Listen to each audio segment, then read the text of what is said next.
Salut à tous et bienvenue sur la chaîne Golden Fighter. Très heureux de vous retrouver après un long hiatus que je vous expliquerai, dont je vous expliquerai la raison.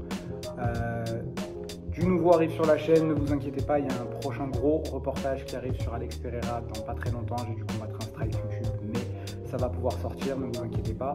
Là, je vous fais une petite vidéo à chaud, réaction à l'UFC 305 du coup, qu'on a connu hier avec en tête de carte Dricus du Plessis du coup contre Israël Adesanya pour la ceinture des pro moyens. Je voulais vous faire une petite réaction à chaud parce que je pense qu'on assiste à un vrai changement de garde dans cette compagnie qui est l'UFC. Premièrement, j'aimerais aborder avec vous le fait que je trouve, et n'hésitez pas à me dire dans les commentaires ce que vous en pensez, mais je trouve que ces derniers temps, on a eu une piètre qualité de combat et de cartes offertes par l'UFC. Et pourquoi je parle de changement de garde? Je pense que c'est parce qu'on est en train d'assister à un vrai changement, un vrai shift de qui étaient les grosses superstars avant et qui sont les grosses superstars maintenant. En fait, si vous regardez bien, en termes de business model, l'UFC a toujours fonctionné selon un modèle très précis, c'est-à-dire que on prend une grosse star et on construit un peu la compagnie autour d'elle. À l'époque, bien au début de l'UFC, c'était Chuck Liddell.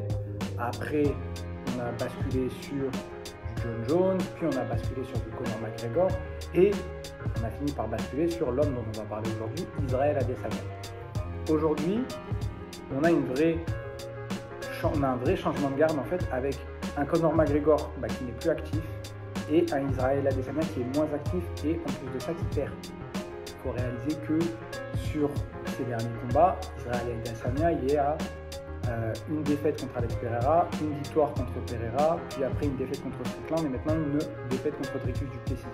4 derniers combats, 3 défaites, une victoire. Ce qui est vraiment pas top pour une grosse superstar et vraiment pas top pour quelqu'un qui veut être un champion et qui veut être un peu le porte-drapeau médiatique de tout ce qu'est l'UFC. La performance d'Adesanya contre Dricus hier n'était pas horrible, n'était pas mauvaise. On a juste eu un du Plessis qui a été supérieur. C'est vrai que Dricus du Plessis en ce moment à l'UFC c'est un peu une énigme, c'est un peu le gars dont personne ne comprend vraiment le style. Il a l'air un peu bordélique quand il combat, mais le truc c'est que ça marche, il gagne. Il a quand même des victoires contre Robert Whittaker, Darren Till, Sean Strickland et maintenant Israël Adesanya. Donc c'est un style qui marche.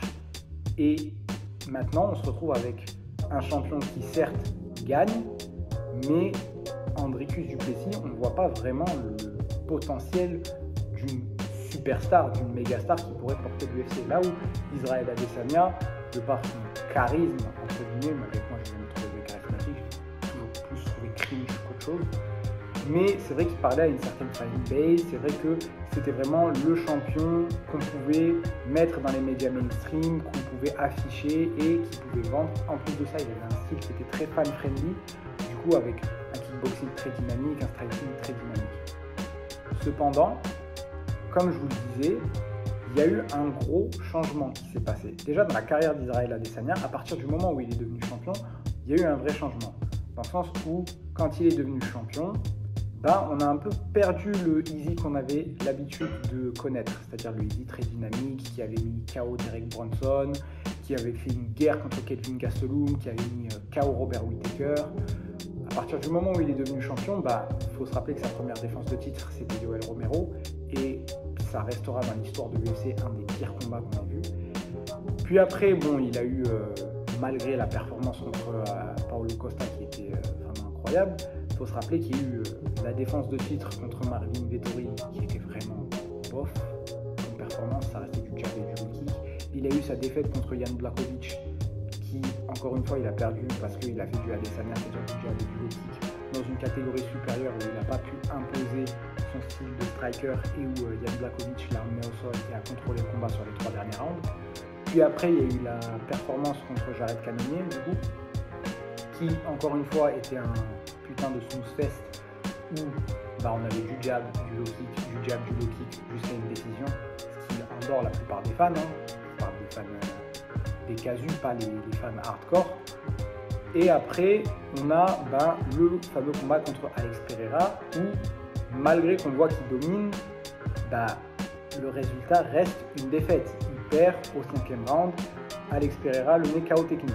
Bon, on avait après l'impression, lors de leur second combat à l'UFC, qu'on avait retrouvé le Israël Adesanya de l'époque, avec un gros KO, avec un style un peu plus dynamique, un peu plus agressif, un peu plus rentre-dedans, avec des middle, avec une boxe beaucoup plus précise, avec de la pression qui a été mise sur Alex Pereira, et avec aussi toute sa tactique de du coup se couvrir, se mettre contre la cage et aller chercher le KO avec la droite. Donc on avait l'impression de retrouver de bons vieux Adesanya de l'époque. Et puis il y a eu le combat contre Sean Strickland qui a impliqué beaucoup de choses. Déjà, premièrement, en termes de style, beaucoup de gens l'avaient dit et beaucoup de gens le pensaient, Sean Strickland c'était vraiment le gars qui allait pouvoir battre Adesanya parce que c'était le mec qui n'avait pas peur de rentrer dedans, qui n'avait pas peur d'aller à la guerre. Et en plus de ça, Sean Strickland, c'est un combattant, on peut penser ce qu'on veut de lui en tant qu'être humain, mais en tant que combattant, c'est un très bon combattant parce qu'il est défensivement responsable. Il se défend très bien, il a un style un peu bizarre, un peu à la Mayweather en mode Philly Shell, mais défensivement, il est très responsable et donc du coup, le style d'Adesanya qui n'est pas basé du tout sur le volume, mais qui est beaucoup plus basé sur tout ce qui est précision, trouver ses spots et là chercher le KO ou alors chercher à marquer des points, ça n'a pas marché face à Strickland qui lui avait une très bonne défense et qui avançait sans cesse sur Adesanya et qui lui a mis la pression. Donc Adesanya perd, mais outre le fait que stylistiquement, c'était pas le meilleur match-up pour lui chez Strickland, il y a eu aussi tout ce qui était cirque médiatique, en fait, qui a, je pense, desservi Israël Adesanya en termes de star power et également en termes de mental en allant dans le combat. Il y a eu toutes les histoires avec le fait que Israël Adesanya avait à un moment donné combattu pour le drapeau chinois, et donc du coup qu'il était plus chinois, qu'il était australien, qu'il était nigérien. Sean Strickland l'a clairement accusé d'être un espèce de vautour qui s'agrippe à une culture et du coup qui n'a pas vraiment de valeur. En plus de ça, pensez-en ce que vous voulez, mais il y a eu toute l'histoire où on voyait Adesanya faire des trucs absolument dégueulasses à son chien.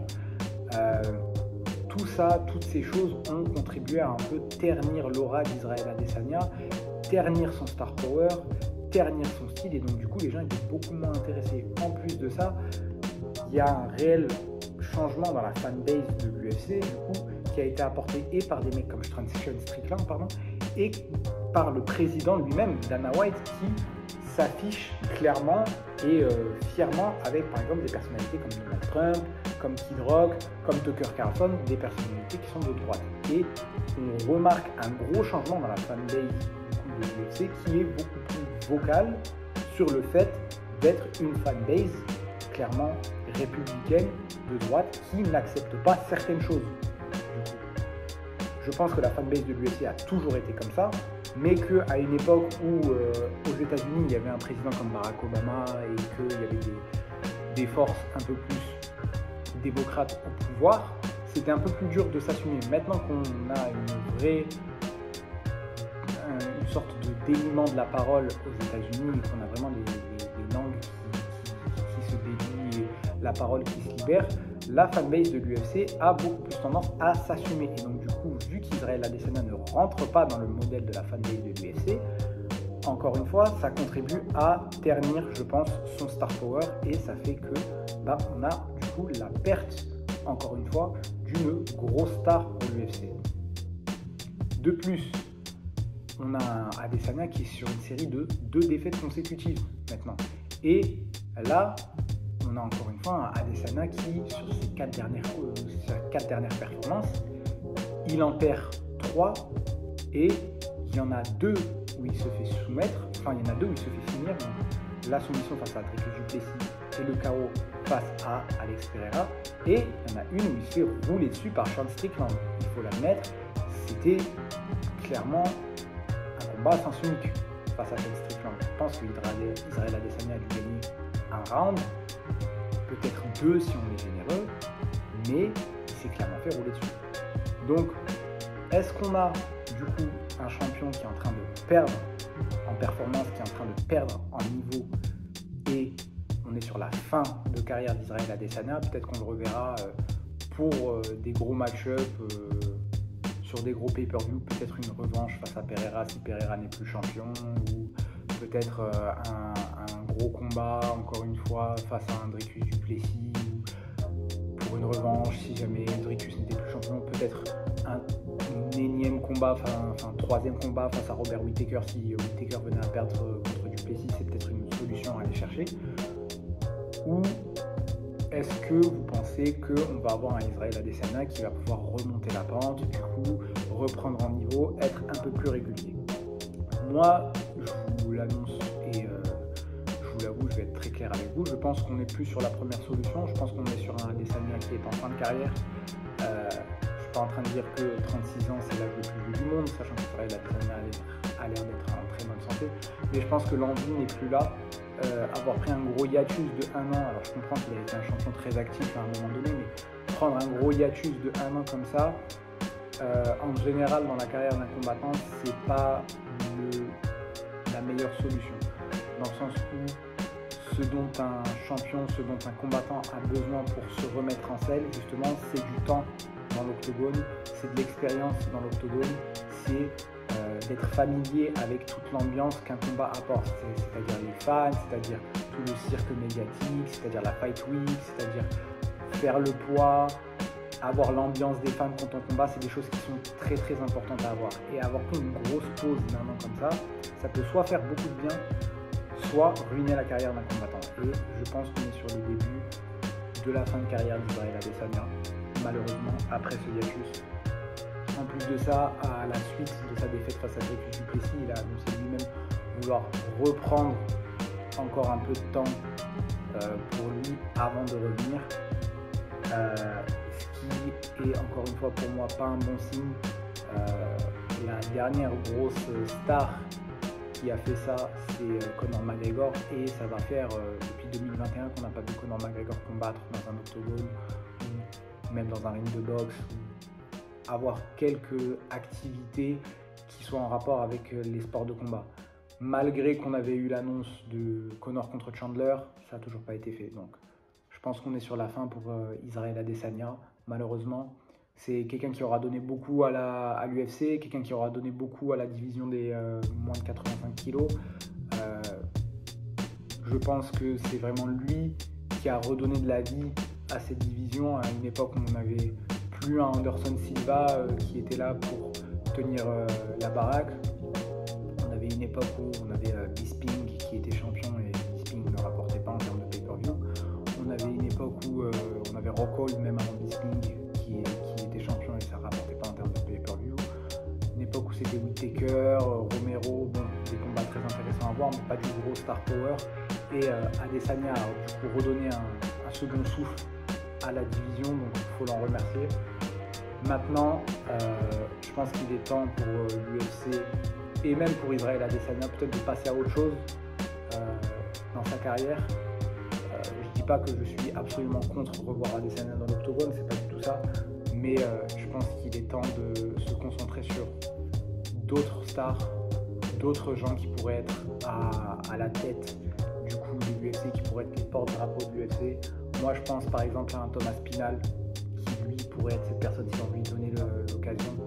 Je pense à d'autres gens dans la division qui sont très charismatiques. On a Nassourdine Imavov qui fait partie de cette division et qui pourrait lui apporter en tant que champion, et en plus champion français, qui en serait le premier à être champion genre undisputed, qui pourrait vraiment apporter quelque chose à cette division. On a beaucoup de gens au sein de l'UFC qui pourraient prendre cette place, mais il suffit juste de leur donner leur chance. Et peut-être même pour l'UFC, mais ça sera une autre vidéo, je ne vais pas m'étendre 1000 ans sur le sujet. Peut-être même pour l'UFC, passer à un business model différent, essayer de ne pas construire tout son business et de mettre tous ses œufs dans le même panier, pas construire tout son business autour d'une seule ou deux ou trois personnes, mais essayer plus de vendre des events avec des grosses cartes, avec des vrais beaux combats, plutôt que un event où on a une grosse tête d'affiche et plusieurs combats qui en soi sont pas très intéressants pour les fans, et il y a très peu de star power. Honnêtement, moi la carte de l'UFC 305 je l'ai trouvée plutôt ennuyante, malgré la performance de par exemple un Kai Kara France qui lui a fait une très bonne performance. On a un Dan Hooker qui va à la décision et qui gagne une décision très controversée. On a le combat de Junior Tafa qui finit avec une note un peu amère, avec lui qui gifle son adversaire à la fin du combat, ce qui n'a aucun sens.